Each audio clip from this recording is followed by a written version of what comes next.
중세 화가들이 성경의 이야기를 그림으로 이제 우리가 성화라고 얘기하죠. 그릴 때 대부분의 그 여성들을 좀 온화하고 좀 다소곳하고 좀 수동적으로 그린 측면이 있습니다. 가끔씩 아주 뭐 좀 센 언니라고 해야 될까요? 좀 그런 분들이 등장하는데요.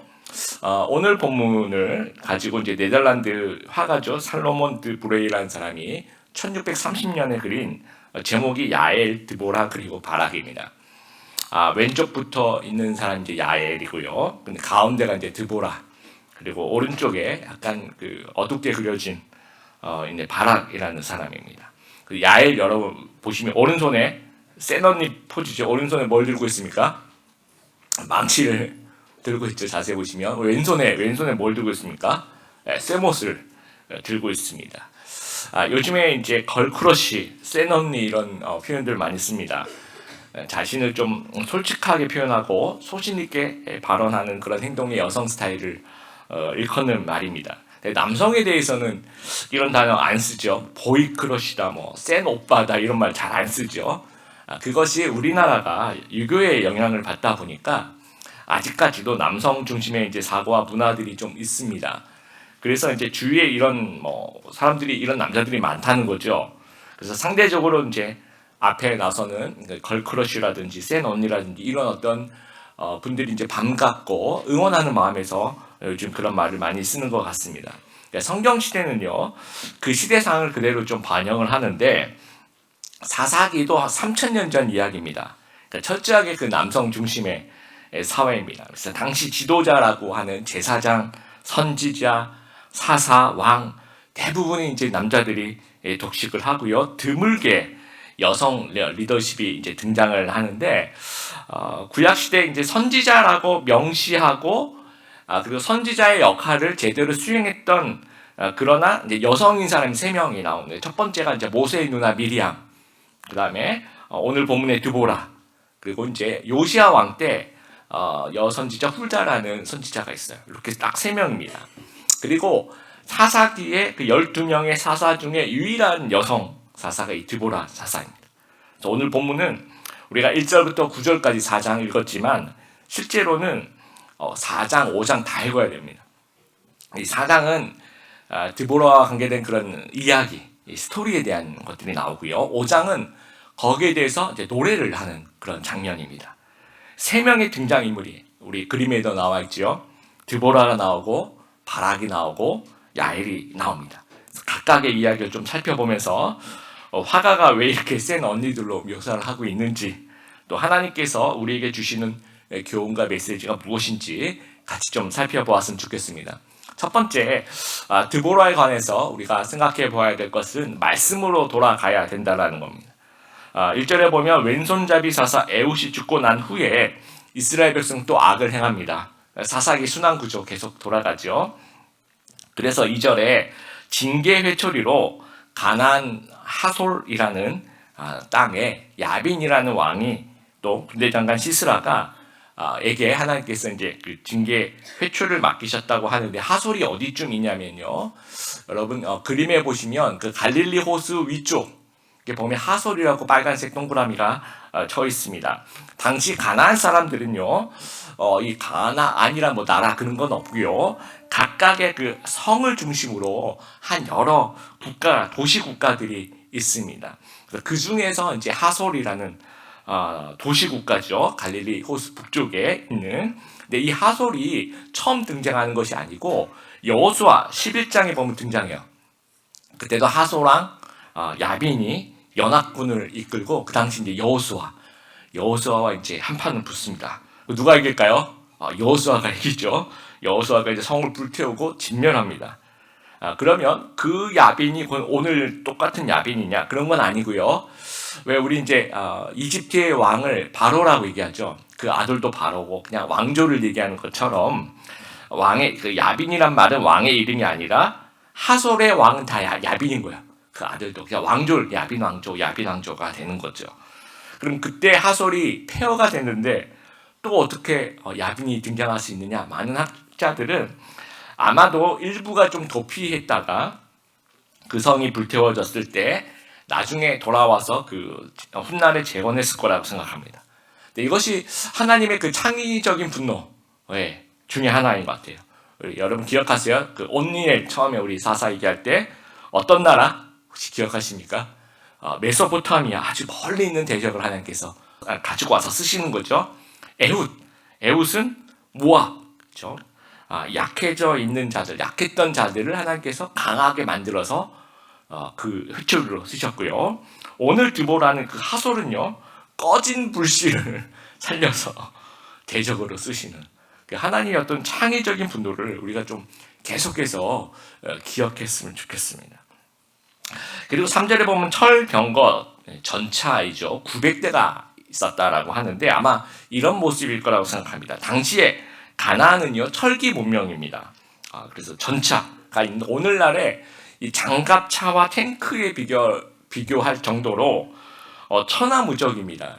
그래서 이제 맨몸으로 뭐 칼과 창을 들고 있어도 저렇게 말이 모는 차가 휙 하고 이렇게 지나가 버리면 그것만으로도 굉장한 위협이 됩니다. 그래서 여호수아 17장에 보면 요셉 자손들 있죠. 므낫세와 에브라임들이 여호수아에게 가서 뭐 어렵다고 호소를 하는데 그게 뭐냐면 주어진 기업을 차지하려고 이제 전쟁을 하려고 갔더니 가나안 족속들이 저 철병거가 있어가지고 너무 힘들다라는 얘기를 하고 있는 모습들이 있어요. 그래서 20년 동안 아주 심하게 학대를 하게 됩니다.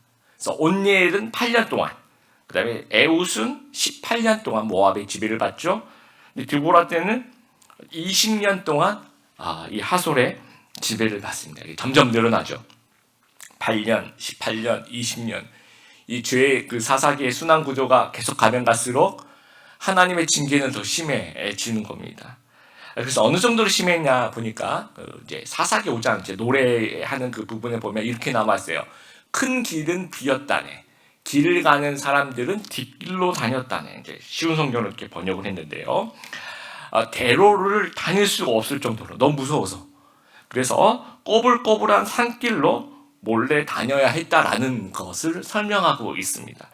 야빈 왕이 남북 왕래 그 길목을 막고 북쪽 나라와의 교류도 막고 이스라엘을 이렇게 계속 고립시키는 그런 모습을 표현하고 있습니다.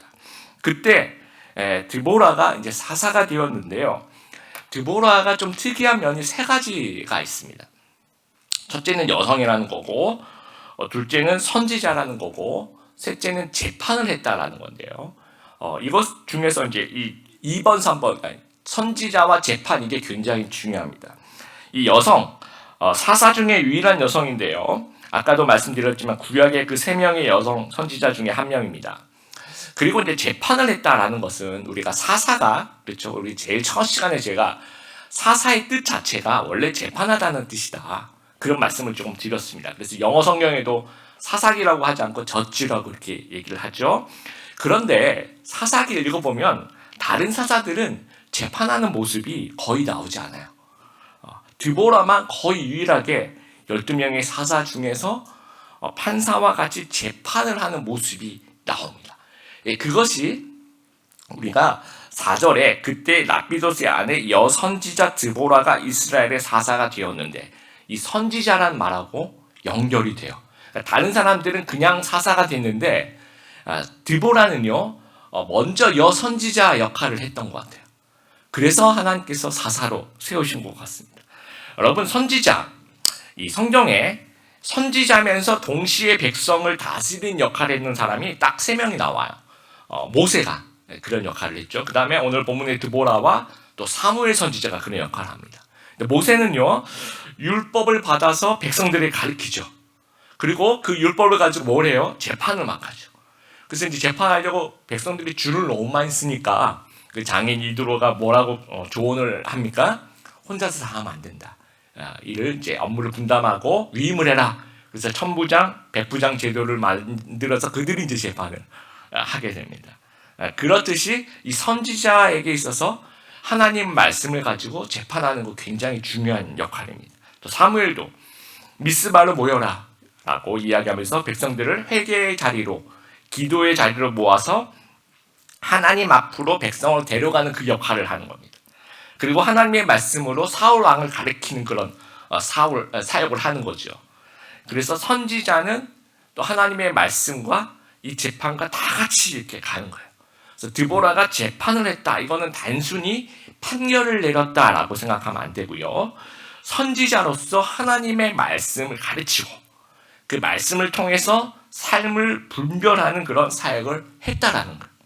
이 부분이 굉장히 중요합니다. 물론 목사님이 하솔이 막 이렇게 20년 동안 지배하고 있는데 한판 붙어야지 이게 뭐 중요합니까? 이렇게 생각할 수 있지만요. 하솔랑 야빈에게 20년 동안 지배당한 이유가 뭐냐는 거죠. 근본적인 원인이 철병거 900대 때문일까요? 아닙니다. 왜냐하면 여호수아가 하솔하고 이미 철병거가 있었어도 이미 승리를 거뒀어요. 그러니까 무기가 중요한 게 아니라는 거예요. 원인은 이 사사기의 순환구조의 시작이 되는 거, 이 망각에 있는 거예요. 하나님을 망각하면서 죄를 짓는 거예요. 하나님의 말씀을 외면했기 때문에 이런 일들이 일어났다라는 거예요. 그런 의미에서 이 드보라는요, 시대를 읽는 그런 지도자입니다. 결국 이스라엘이 올바로 서려면 이 말씀으로 돌아가야 된다는 거죠. 그래야지 순환 구조를 깰 수 있다는 거예요. 그래서 이 종려나무 밑에서 이 재판하면서 말씀 사역을 하게 됩니다. 언제나 이 의미 있는 개혁은요, 반드시 말씀으로 돌아가는 운동이 있었어요. 요시야 왕은요, 할아버지와 아버지를 알아야지 요시야를 좀 이해할 수 있어요. 요시야의 할아버지는 므낫세라는 왕인데 55년간 우상 숭배하고 한결같이 악을 행했던 그런 악한 왕입니다. 그리고 그 아들 아몬이라는 왕도 우상 숭배를 해서 2년 만에 죽어요. 그래서 이 가문이 할아버지, 아버지, 그냥 자기가 이제 그렇게 대대로 이제 우상 숭배하는 가문에서 왕이 된 거예요. 그럴 때 8살의 왕위를 올라서 19살 때 성전을 수리하게 됩니다. 그러면서 이제 율법책을 발견해요. 만약에 그러지 않았으면 그냥 늘 했던 대로 할아버지, 아들, 그 다음에 이제 자신, 손자까지 계속 그냥 했던 대로, 유전대로 그 우상숭배 했을지도 모르겠습니다. 근데 19살에 이제 성전을 수리하는데 율법책을 발견하고 그걸 읽으면서 대대적인 종교 개혁이 시작돼요. 그 율법책을 읽으면서 변화가 되는 거죠. 말씀이 한 나라를 뒤집는 겁니다. 그래서 열왕기하 23장 25절에 보면 요시야와 같이 하나님을 잘 믿고 율법을 잘 지킨 왕은 전에도 없었고 후에도 없었다라고 평가를 하고 있습니다. 에스라가 2차 포로 귀환을 하죠. 거기서 초막절을 같이 지내면서 7일 동안 뭘 하냐면요, 율법을 낭독합니다. 이렇게 백성들이 모여 있으면 사람들이 이제 제사장들, 선지자들 이렇게 서가지고 계속 율법을 큰 소리로 낭독을 하게 됩니다. 7일 내내. 그러면서 백성들이 그 율법을 들으면서 울어요. 울고 회개하고 기뻐하고. 그 영적인 부흥이 율법을 선포하면서 율법을 읽으면서 일어난다는 거예요. 마르틴 루터의 1517년의 그 종교개혁도 마찬가지. 그 뿌리는 하나님의 말씀에서 시작되는 겁니다. 전에도 제가 한번 소개시켜 준 적이 있는 일본 작가 사사키 아타루가 쓴 잘나라 기도하는 그 손을이라는 책이 있습니다. 갑자기 기도를 싫어하는 책일까 그런 뜻이 아니고 되게 문학적인 표현입니다. 이 사사키 아타루는 크리스찬이 아닌 것 같아요, 제가 볼 때는. 그런데 거기서 마르틴 루터를 아주 길게 설명을 하고 있어요. 그래서 그 마르틴 루터가 하나님 말씀을 제대로 읽으면서 세상이 뒤집어졌다는 얘기를 하는 거예요. 그러면서 유럽이 뒤집어지고 그 세계 역사를 완전히 흐름을 바꾼 그 운동이 읽으면서 시작됐다는 거예요. 그래서 이 작가는 이 독서가 중요하다 이제 그 얘기를 하고 있는 겁니다. 하지만 이 크리스찬들 읽으면 굉장히 은혜가 돼요. 물론 이제 이 말 자체는 제가 동의할 수 없습니다. 잘나라 기도하는 그 손을 그거는 좀 문학적인 표현이다. 여러분 그냥 참 용서해 주시고 들어주시고 정말 그 성경 말씀을 읽으면서 세상이 뒤집어진다라는 거예요. 그래서 종교개혁자들의 표어가 뭡니까? 아드 폰테스, 근본으로 돌아가자라는, 근원으로 돌아가자, 성경으로 돌아가자라는 얘기예요. 그래서 우리도 좀 말씀으로 돌아가게 되길 바랍니다. 우리의 문제의 원인이 무엇일까? 여러 가지 있겠지만 가장 기본적인, 가장 근본적인 것은 우리가 하나님의 말씀을 망각하고 말씀 중심으로 살지 않기 때문이지 않을까요? 하나님 없이 내 힘으로 살아가려고 하는 것이 원인이 있지 않을까요? 그래서 크리스찬의 정체성은 뭐니 해도 말씀입니다. 하나님의 말씀으로 돌아가게 되길 바랍니다. 우리 제일 밑에 시편 119편 105절 말씀 같이 한번 읽어보겠습니다. 주의 말씀은 내 발의 등이요 내 길의 빛이니이다. 우리 하나님 말씀 늘 읽고 묵상하시는 우리 성도님들 되시길 바라고, 말씀이 내 삶을 재판하고 올바른 길로 내 삶을 인도하고 말씀대로 순종하며 살아가는 귀한 하나님 백성들 되시길 바랍니다. 두 번째, 우리가 바락과 야엘을 통해서 살펴볼 내용은 하나님께 순종할 때는 좀 머뭇거리지 말고 거침없이 행동해야 된다는 겁니다. 드보라는 사사이지만 동시에 선지자라고 제가 말씀드렸죠. 그런 분들이 세 분 있었다. 아까 제가 모세와 드보라와 사무엘이 있었다 말씀을 드렸습니다. 그래서 이 세 분들이 전쟁을 할 때는요, 직접 전투에 나서기보다는 군대 장관을 따로 세워서 전투에 임하게 합니다. 모세도 직접 전투에 임하기보다는 군대 장관이 그 당시 이제 여호수아를 싸움에 보내고 이제 본인이 기도하죠. 그 손을 들고 기도하고 옆에서 이제 손을 붙잡는 그런 장면들이 나옵니다. 사무엘도 본인 직접 선지자로서 싸움을 하러 가진 않죠. 지파들 중에서 군인들에게 위임하거나 또는 사울 왕에게 또 전쟁을 맡기고 그런 모습이 있습니다. 그래서 드보라도 마찬가지, 이게 선지자 배경이 있기 때문에 그렇습니다. 그래서 6절에 누구를 이제 군대 장관을 세우냐면 바락이라는 군대 장관을 세웁니다. 근데 그래서 이 드보라의 리더십은 리더를 발굴하는 사람, 그 역할을 분담하고 그리고 동역하는 그런 리더십. 본인이 직접 갈 수도 있겠지만 군대 장관을 세워서 또 하나님의 말씀을 또 군대 장관에게 또 그런 또 리더를 세우는 거죠. 역할을 또 주고 같이 또 동역하고. 그래서 이제 6절하고 7절을 보면 군대 장관 바락에게 이제 하나님의 명령을 전달합니다. 너는 납달리와 스불론의 군사 10,000명을 모아서 물론 이제 모든 지파에게 다 주신 명령이기도 하지만 전쟁을 할 때 그 근처에 있는 지파를 먼저 좀 우선적으로 모으는 것 같습니다. 그래서 다볼산으로 가서 거기서 또 기송강으로 내려가서 전투를 하자라고 얘기를 합니다. 그랬더니 이제 8절 바락의 태도가요. 제가 읽어볼게요. 바락이 그에게 이르되 만일 당신이 나와 함께 가면 내가 가려니와 만일 당신이 나와 함께 가지 아니하면 나도 가지 아니하겠노라 하니. 여러분, 보통 이제 하나님이 명령하면 어떻습니까? 바락이 가서 시킨 대로 했더라 이렇게 나와야 되잖아요. 근데 그렇게 하지 않고 드보라를 붙잡고 늘어집니다. 그래서 어떤 마음에서 그랬을까요? 드보라에 대한 충성심 때문에 그랬을까요? 아니면 좀 겁을 먹고 주저하는 모습일까요? 겁을 먹고 주저하는 모습인 것 같아요. 왜냐하면 이제 만약에 드보라에 대한 충성심이었으면 8절이 당신이 나와 함께 가면 참 좋겠습니다. 만약 그리 아니하시라면 제가 그냥 명령을 수행하겠습니다. 이렇게 나와야 될 거 아니에요. 그런데 당신이 안 가면 나도 안 갈 거야 라고 얘기를 합니다. 그래서 9절에 드보라가 하는 얘기가 뭐라 그럴까요? 질책을 해요. 이르되 내가 반드시 너와 함께 가리라. 그러나 너는 이번에 가는 길엔 영광을 얻지 못하리니. 여러분, 이 말이 되게 중요합니다. 이 드보라의 질책으로 봐서 이 바락은 믿음 없는 태도를 가지고 있는 거예요. 근데 어떻게 보면 굉장히 인간적인 모습입니다. 이해는 돼요. 왜냐하면 진을 칠 때, 전쟁을 할 때 진을 치는 게 중요하잖아요. 근데 가나안들은 가나안 족속들, 이 하솔도 마찬가지. 이 철병거를 가지면 평지에다가 진을 치겠습니까? 아니면 산에다가 진을 치겠습니까? 여러분이 가나안 하솔이면 당연히 평지에다 치죠. 그게 평지에서 붙어야지 전차는 유리한 겁니다. 그럼 이스라엘은요? 이스라엘은 당연히 산지에 산에 가야지 철병거가 없으니까. 그래서 6절에 보면 다볼산에서 일단은 집결을 해요.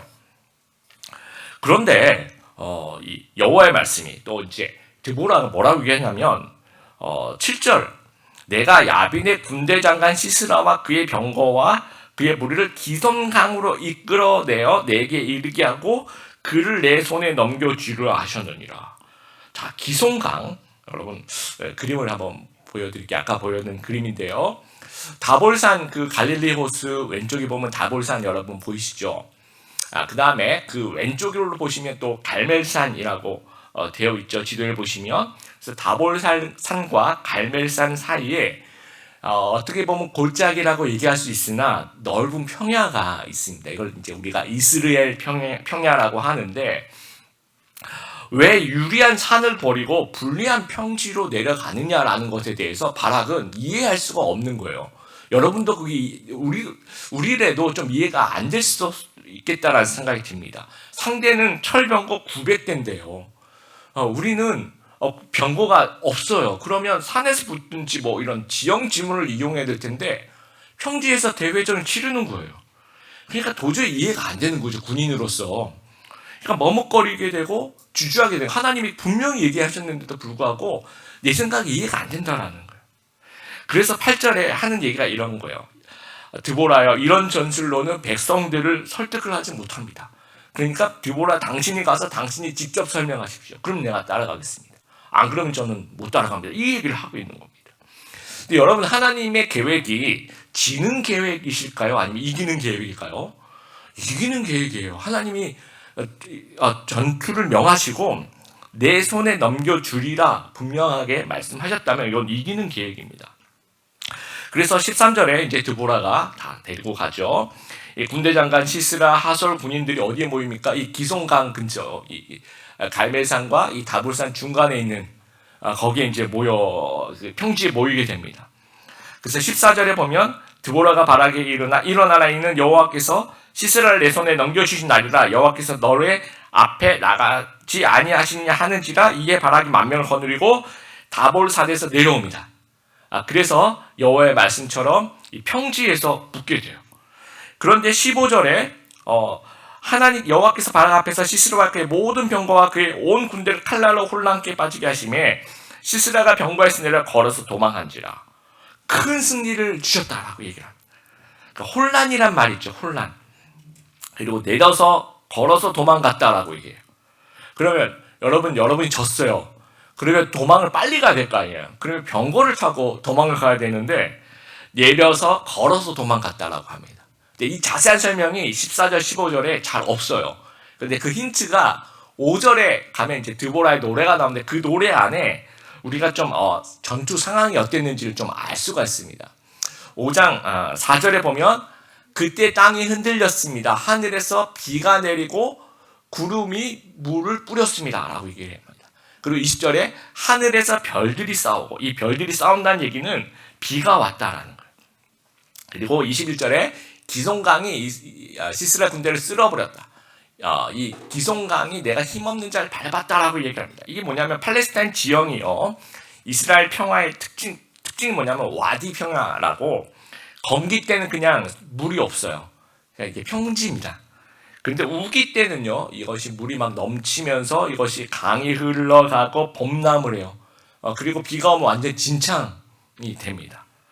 그래서 여기서 우리가 추측해 볼 수 있는 거는 갑자기 폭우가 쏟아졌다는 거예요. 이쪽이 철병거가 있고 이쪽은 그냥 만명이 있는데 딱 붙으려고 하는 그 순간에 갑자기 폭우가 쏟아집니다. 진창으로 변하는 거죠. 그럼 철병거는 완전 무용지물이라는 거예요. 그래서 상대는 그 철병거를 중심으로 전략을 꾸몄기 때문에 이게 안 움직이면 뭐 어떻게 할 방법이 없는 거거든요. 그래서 철병거가 움직이질 않으니까 내려서 걸어서 도망갔다라는 거예요. 그리고 16절에 거의 전면합니다. 17절에 보면 군대 장관 시스라가 혼자서 도망을 해요. 여러분, 아무리 지더라도 그 제일 높은 사람은 그 호위병들 있잖아요. 다음 후위를 기약하자. 그리고 제일 먼저 도망가고, 그런 거 우리가 드라마에서 보는데 혼자서 도망을 합니다. 걸어서. 그래서 이 전장의 마침표는 어떻게 하냐? 적장을 죽여야지만 전장의 마침표가 되죠.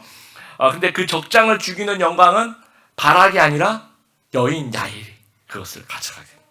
이제 9절의 여인처럼 바락이 당신이 가면 가고 내가 안 가면 안 가겠습니다 했더니 드보라가 뭐라고 얘기합니까? 내가 너와 함께 가겠다. 그러나 이 영광은 네가 아니라 여인의 손에 줘야겠다는 예언을 하게 됩니다. 그 예언대로. 그러니까 하나님의 일에 주저하거나 불순종하게 되면 영광을 얻지 못하는 거예요. 다른 사람이 영광을 얻게 됩니다.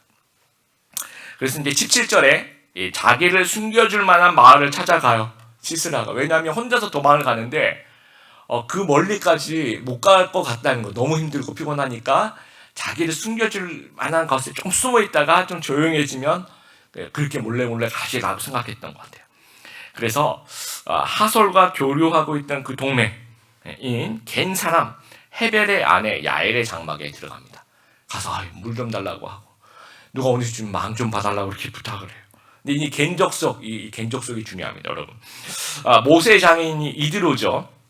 르우엘이라고도 하고 호밥 족속이라고도 하는데 사사기 1장 19절을 보면 이 모세 장인 족속들이 이 겐 족속이 유다 지파와 함께 거하게 됩니다. 이스라엘과 함께 거하게 되는 거죠. 현재는 하솔이 너무 세니까 약소국으로 화친을 맺은 것 같아요. 그러나 신앙적으로는 역사적으로 이스라엘과 굉장히 가까운 그러한 사람들입니다. 그럼 야엘이 시스라가 자기 장막에 왔어요. 그러니까 인간적인 고민이 있었을 거예요. 그렇죠. 하솔이와 이스라엘 이 둘 중에서 누구를 골라야 하느냐라는 거죠. 그리고 내가 만약에 시스라를 죽이면 나중에 후환이 있으면 어떡하나. 하솔의 왕 야벤이 와서 나를 또 이렇게 뭔가 이렇게 후환이 두렵다라는 거죠. 그리고 여인의 힘으로 이걸 어떻게 해야 될까라고 고민할 수도 있다라는 거죠. 똑같이 바락도 고민하고 야엘도 고민했을 거예요. 인간적인 고민이 있다라는 거예요. 바락은 이 전투, 이 용기가 부족한 그런 고민이 있는 거고, 야엘은 이 두 나라 중에서 어디를 선택해야 되는가 하는 그런 고민이 있었을 겁니다. 그런데 바락은 주저하고 망설이고 떠넘겼는데, 야엘은 하나님을 선택하고 거침없이 행동을 하게 됩니다. 그래서 시스라가 이제 처음에 물을 달라 그래요. 너무 목마르니까. 그래서 물을 주지 않고 이제 엉킨 우유를 줍니다. 우유를 준다라는 거예요.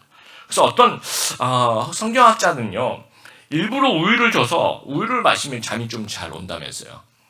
그래서 잠을 더 잘 오게 만들려고 한 것은 아니냐. 그러면 이 야엘은 처음부터 물 달라고 얘기했을 때부터 결심을 했다는 거예요. 말이 되죠, 그렇죠? 그래서 이 거침없는 야엘의 모습은 이탈리아 화가 아리테미시아 젠틀레스크라는 화가가 1620년에 그린 야엘과 시스라라는 그림입니다. 고대 근동의 유목민은요, 여성도 장막을 치는 일을 해요. 그래서 말뚝과 이 방망이, 이건 가정주부의 손에도 익숙한 가지 도구입니다. 고민, 주저함, 결정자 이런 거 없어. 하나님 앞에 서면 망설일 이유가 없다라는 거예요. 바로 행동으로 옮겨갑니다. 그래서 20년이 넘는 이 식민지 전쟁의 마침표를 군대 장관 바락이 아니라 평범한 가정주부인 야엘이 마침표를 찍게 됩니다. 이게 하나님의 유모라는 거예요. 남자 바락이 아니라 여인 드보라와 야엘을 통해서. 그리고 이름들의 뜻이 번개, 그러니까 바락은 번개라는 뜻이고요. 드보라는 꿀벌, 그다음에 야엘은 염소 그런 뜻이 있대요. 그래서 이것도 유의적인 하나님의 유모다. 번개 바락이 아니라 꿀벌 드보라와 염소 야엘이, 또 군인 바락이 아니라 가정주부 야엘이, 유대인 바락이 아니라 이방인 야엘이, 용기 없는 남자들을 사용하지 않으시고 용기 있는 그 여성들을 사용하시는 그 하나님의 어떤 유모를 볼 수 있다는 거예요. 그래서 우리도 머뭇거리며 바락이 되는 거예요. 바로 행동하면 야엘이 되는 겁니다. 하나님은 우리가 이 바락이 아니라 야엘이 되기를 원하신다라는 거예요. 뷰리당의 당나귀라는 말이 있어요. 14세기 프랑스 파리 대학의 장 뷰리당 교수가 에게 이제 유래가 되는 이야기인데요. 어느 당나귀가 이 똑같은 건초더미 두 더미를 보여주면서 하여튼 마음껏 먹으라고 했더니 이 당나귀가 왼쪽을 먹을까 오른쪽을 먹을까 고민이 됐던 거예요. 그래서 그 어떤 것도 먹지 못하고 고민하는 당나귀는 결국 망설이다가 굶어 죽었다라는 이야기가 있습니다. 이 모습이 좀 우리의 모습, 우리 평소의 모습이 아닌가. 바락처럼 뭔가 이렇게 모든 일에 뭔가 머뭇거리는 거죠. 이렇게 해야 되나 저렇게 해야 되나 머뭇거리다 보면 결국 못하게 되는 거죠. 또 뷰리당의 당나귀처럼 오른쪽 건초더미를 먹어야 되나 왼쪽 건초더미를 먹어야 되나, 이 사진에 그림이 나와 있는 사람처럼 생각이 복잡한 거예요. 그래서 일의 격이라는 책이 있는데 거기 이제 성공의 공식을 설명을 하고 있는데요. 이렇게 설명을 하더라고요. S는 RQ다. R이 뭐냐? S는 성공인데요. R은 뭐냐? 아이디어의 가치와 능력이고 곱하기 Q인데 Q는 많은 시도와 집요함이라고 얘기를 합니다. 그래서 이 아이디어 또는 능력, 이 R이 낮은 보통 사람이라도 Q를 열심히 하다 보면 뭔가 얻어 걸려서 성공할 가능성이 높다라는 얘기를 해요. 그래서 1000개의 성공을 만든 작은 행동의 힘이라는 책에 보면 대학 수업 교수님이 학생들에게 이제 도자기를 만드는 도자기과 학생이었던 것 같아요. A그룹과 B그룹으로 나눠서 A그룹은 도자기를 무조건 50개를 만들어 오면 내가 좋은 점수를 주겠다 라고 얘기해요. 그러니까 아무리 못 만들어도 되고 개수만 채우면 되는 겁니다. 50개만 만들어 오면 되는 거예요. 근데 B그룹은 네가 신중하게 생각해서 최고의 작품 딱 하나만 가져오면 좋은 점수를 주겠다 라고 얘기한 거예요. 그래서 A그룹은 그냥 양으로 승부하는 거죠. 50개 막 만들어서 갖고 왔고요.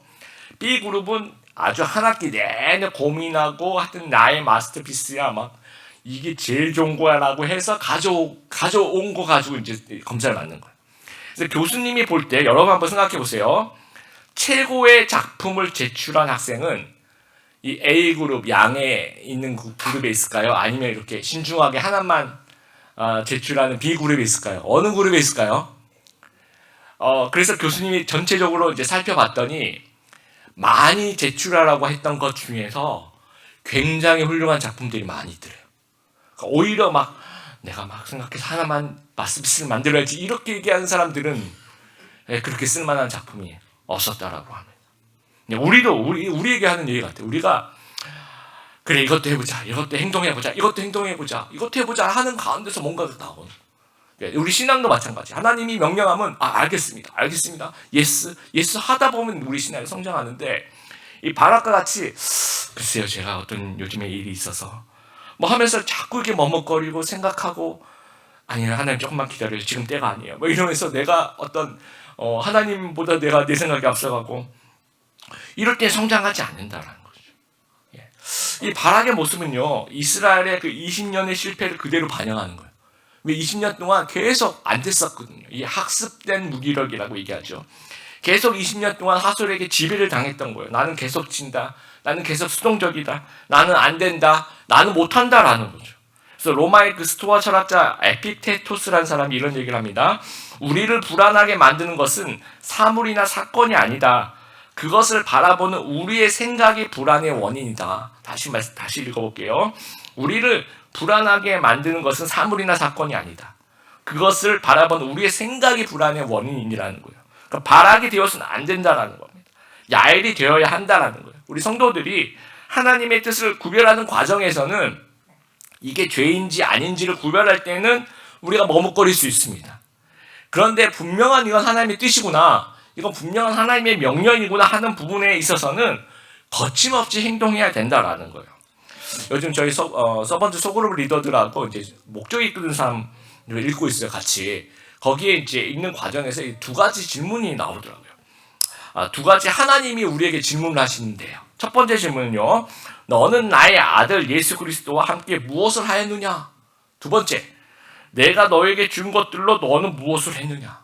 여러분 스스로 한번 질문에 대답을 한번 해보십시오.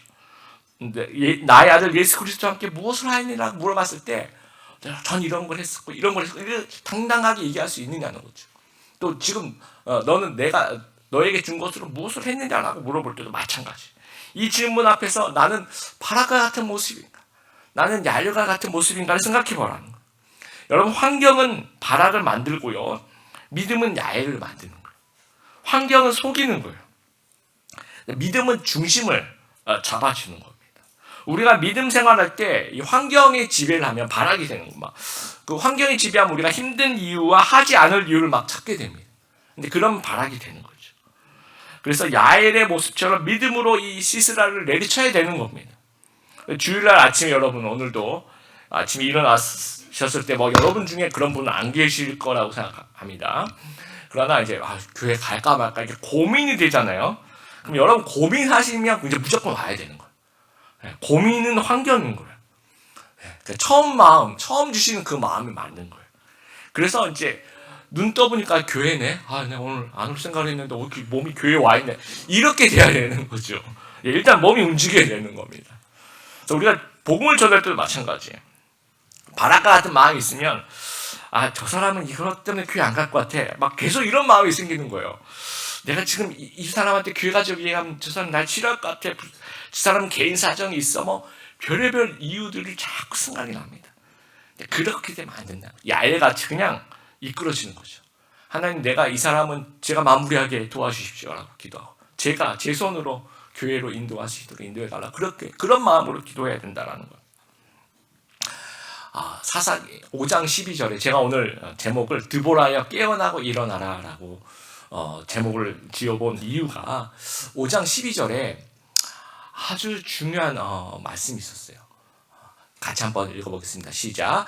깰지어다 깰지어다 드보라여, 깰지어다 깰지어다 너는 노래할지어다, 일어날지어다 바라기여, 아히노함의 아들이여, 내가 사로잡은 자를 끌고 갈지어다.